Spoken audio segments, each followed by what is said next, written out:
Okay, so for this deep dive, we're focusing on one qualification in particular, the Master of Business Administration from Boston City campus. That's right. It's an NQF Level 9 qualification, and it's really built for experienced professionals, people ready to lead in places like South Africa and across the continent. And the mission here seems to be about moving beyond just the usual business functions like finance or marketing. Exactly. It's about shaping holistic, innovative leaders, people who think strategically and responsibly. So what's fascinating is that the program pretty much assumes you already know the basics of business. It does. This isn't about learning marketing for the first time. It's advanced professional development. It's designed to build skills like critical thinking, digital fluency, Right. really strategic leadership. And the sources point to a really distinctive starting point. Semester 1 kicks off with management philosophy, Hmm. which for a busy executive might sound a bit abstract. Why not jump straight into financial models? That's a great question, and it gets right to the heart of the program's intent.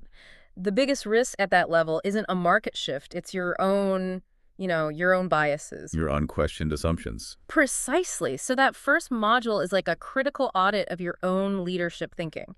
It's what separates a true strategic leader from a very effective but operational manager. That makes sense. And that focus on disruption seems to be a theme throughout. It is. You see modules like managing disruptive technologies and strategic marketing in the digital age. The one that really stood out to me was ethics and corporate governance for sustainability practice ESG. Right, and that's not just theory.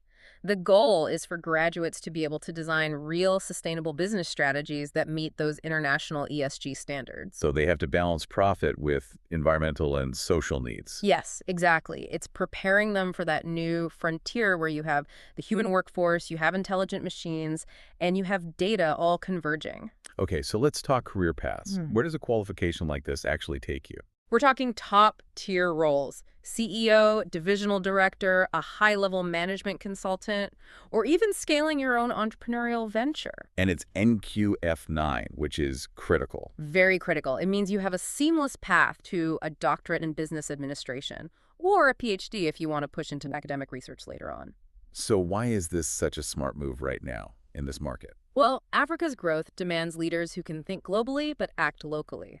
This curriculum trains you to turn all that organizational data into strategic foresight. So it's about spotting opportunities and, I suppose, mitigating risks before they happen. That's it. It's about building the analytical muscle to really influence those C-suite agendas. Now, in terms of getting in, let's touch on the prerequisites.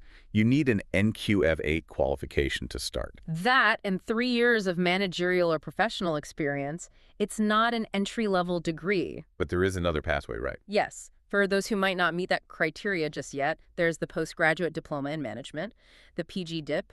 It's a great qualification on its own, but it's also a recognized stepping stone to the MBA. Let's shift to logistics and support, because that's huge for any working professional. The accreditation here is a big deal. A very big deal. It has top-tier local accreditation, of course, but also institutional accreditation from the British Accreditation Council. And it's a candidate for accreditation in the U.S. as well, so it's recognized globally. Which means the rigor is respected whether you're leading a team in Lagos or London, but that rigor has to be matched with flexibility. And that gets at a common misconception, doesn't it? That you have to put your career on pause to study. Right, and Boston addresses that head on with 3 different pathways. There's a 24-month sprint, a 30-month balanced, and a 36-month flex option. And they actually recommend the longer options for full-time executives. Yes, they recognize that time is the most valuable asset for these students. The flexibility isn't just a perk, it's a core feature of the design. This is all part of their digital-first, people-powered model. It's online learning, but the support seems key. It is. You get dedicated student success advisors, you get live interaction with faculty, and then there's the network of physical support centers. 50 of them, I believe. 50 support centers across the country.